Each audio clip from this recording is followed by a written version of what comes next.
Bismillahirrahmanirrahim. Assalamu alaikum. Welcome to our YouTube channel Knowledge Hub. Introduction to Computing CS 101. आज के जो हमारे module number हैं वो है 41 and 42. Data manipulation, role of controller, direct memory access and handshaking. Module number 41 है हमारा role of controller. In computer hardware a controller is a chip and expansion card और a standalone device that interface with a more peripheral devices. This may be a link between two parts of a computer. Controller क्या होता है? एक chip होती है या एक expansion card होता है जो कम्युनिकेशन करवाता है हमारे किसी भी पेरिफेरल डिवाइस की कंप्यूटर के साथ. जितने भी हमारी आउटपुट डिवाइसेस होती हैं कंप्यूटर के साथ अटैच की जाती हैं, जिसमें आती हैं कीबोर्ड आ गया, माउस, प्रिंटर, वो सब अटैच होती हैं कंप्यूटर से एक कंट्रोलर के through. Communication between a computer and other devices is normally handled through an intermediary apparatus known as controller. Communication जो होता है कंप्यूटर और डिवाइसेस के दरमियान वो कंट्रोलर के थ्रू होता है. A controller connect via cables to peripheral devices within the computer case or perhaps to a connector called a port. जो कंट्रोलर के थ्रू पेरिफेरल डिवाइसेस अटैच होती हैं कंप्यूटर के साथ वो एक केबल के थ्रू होती हैं. उन जो कनेक्टर होता है कंप्यूटर में, हमारे पीसीज में जितने भी कनेक्टर होते हैं जिनके थ्रू क्या होता है पेरिफेरल डिवाइसेस अटैच की जाती हैं, उनको कहते हैं port. On the back of the computer where external devices can be attach. जो सी पोर्ट हैं वो होते हैं कंप्यूटर के बैक साइड पर होती हैं और उनमें क्या होता है कि एक्सटर्नल डिवाइसेस कनेक्ट की जाती हैं उन पोर्ट्स के through. Role of controller. A controller translates message and data back and forth between forms compatible with the internal characteristics of the computer and those of the peripheral devices to which it is attached. अब controller का role क्या है? Main role controller का है कि translate करता है messages को, डाटा सेंड करता है और डाटा हम रिट्राइव कर सकते हैं इनके थ्रू. और जितना भी डाटा हमने करना होता है, एक्सेस करना होता है, वो सारा हम करते हैं पेरिफेरल डिवाइसेस के थ्रू जिसमें कीबोर्ड आ जाता है और mouse. Each controller was design for a particular type of device. जितने भी कंट्रोलर होते हैं हर पार्टिकुलर जो डिवाइस होती है कंट्रोलर उसके अकॉर्डिंग डिफरेंट होते हैं. अब जैसे इथरनेट का कंट्रोलर है, पोर्ट है, वो डिफरेंट होगी. यूएसबी की डिफरेंट होती है.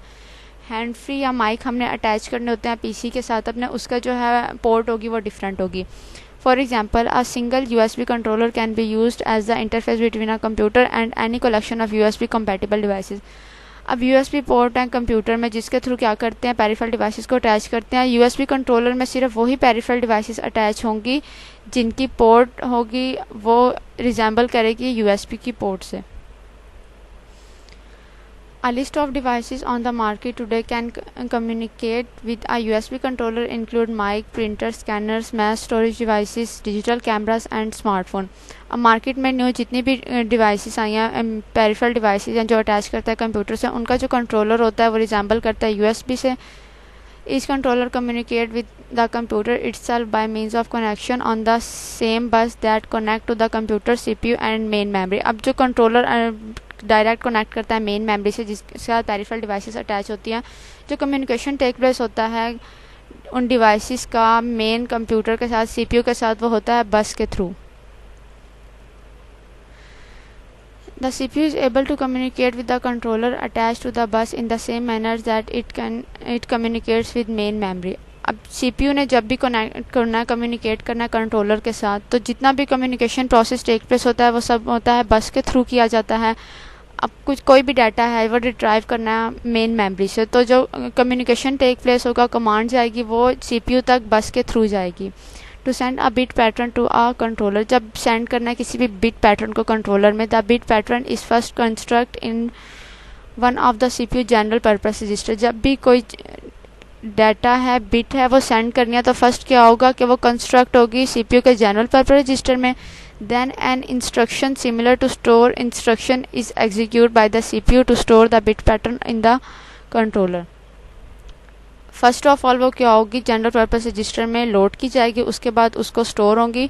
देन वो फिर क्या होगी कि एट द एंड हमें जो इंस्ट्रक्शंस होगी वो हमें शो होगी, रिसीव होगी हमारी इंस्ट्रक्शन जिसकी हमने कमांड दी थी. और जितना भी ये प्रोसेस होता है मेमोरी से डाटा रिट्राइव करने का, शो करने का, ये सारा काम जो कंट्रोलर्स का होता है डायरेक्ट मेमोरी से कनेक्टेड सब कुछ बस के थ्रू किया जाता है. नेक्स्ट मॉड्यूल है direct access memory and handshaking. Since a controller is attached to a computer bus, it can carry on its own communication with main memory during those nanoseconds in which the CPU is not using the bus. Controller attach होते हैं computer बस से. सम controllers ऐसे होते हैं कि वो direct assess करते हैं मेन मेमोरी से, डायरेक्ट कम्युनिकेशन उनका होता है नैनो सेकंड्स में, और उस कम्युनिकेशन में क्या होता है, जो कंट्रोलर होता है वो बस को यूज़ नहीं करता. This ability of controller to access main memory is no as direct access memory. जब भी कोई कंट्रोलर डायरेक्ट असेस करता है, मेन मेमोरी से कम्युनिकेट करता है, डाटा रिट्राइव करता है, तो उस हम कम्युनिकेशन को कहते हैं कंट्रोल असेस, कहते हैं direct memory access, DMA. The use of DMA also has the detrimental effect of complicating the communication taking place over a computer bus. Some time क्या होता है कि जो कम्युनिकेशन टेक प्लेस होता है और कंप्यूटर बस के थ्रू, वो क्या हो जाता है, कॉम्प्लिकेट होता है, जिसकी वजह से हम यूज़ करते हैं डायरेक्ट असेस मेमोरी को. Bit pattern must move between the CPU and a main memory. जो बिट पैटर्न होता है वो मूव कर सकता है CPU और मेन मेमोरी के दरमियान. Between CPU and each controller, जो एक CPU और हर एक कंट्रोलर के साथ अलग से जो उनसा है डाटा बिट पैटर्न वो मूव किया जा सकता है. And between each controller and main memory, और डायरेक्ट कंट्रोलर और मेन मेमोरी के दरमियान भी डाटा को हम मूव करवा सकते हैं अपने बिट पैटर्न को. Coordination of all this activities on the bus is a major design issue. जो जितनी भी कोऑर्डिनेशन होती है डायरेक्ट असेस मेमोरी में, इसमें क्या होता है कि बस की जो डिज़ाइनिंग होती है वो क्या एक मेजर इशू बनता है. Even with excellent design, the central bus can become an implement as the CPU and the controller compete for the bus access. जितना भी कोई एक एक्सीलेंट डिज़ाइन बन जाए, उसमें भी क्या होता है कि जो सेंट्रल बस होती है वो एक रुकावट बनती है. जब भी कोई भी डाटा असेस हो रहा होता है CPU से, या कंट्रोलर जब भी कंप्लीट करता है कि वो डाटा असेस कर सके मेन मेमोरी से बस के थ्रू. ये जो इशू अकर होता है, जो भी प्रॉब्लम आती है, वो है Neumann bottleneck, because it is consequence of the underlying von Neumann architecture in which the CPU fetch instruction from main memory over a central bus.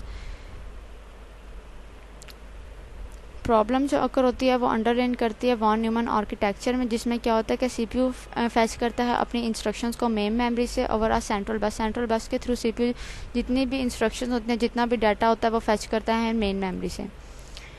Next है von Neumann architecture. The von Neumann architecture consists of a single shared memory of programs and data. von Neumann architecture consists करता है single shared memory for programs and data पे. a single bus for memory access, एक single bus होते हैं जिसके through क्या करते हैं, मेमोरी को असेस करते हैं. And arithmetic unit, arithmetic and logic unit जिसके थ्रू ऑपरेशंस परफॉर्म किए जाते हैं डाटा पर.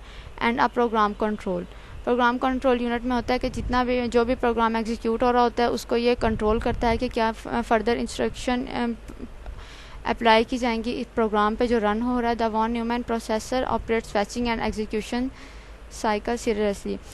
वॉन न्यूमैन आर्किटेक्चर में होता है कि जितना भी ओवरऑल ऑपरेट हो रहा होता है, डाटा फैच हो रहा होता है, एग्जीक्यूट हो रहा होता है, ये अपनी कंप्लीट साइकिल में उसको मैनेज करता है कि कैसे डाटा ने फैच होना है, कैसे एग्जीक्यूट होना है, और जो क्या उसका रिज़ल्ट आएगा.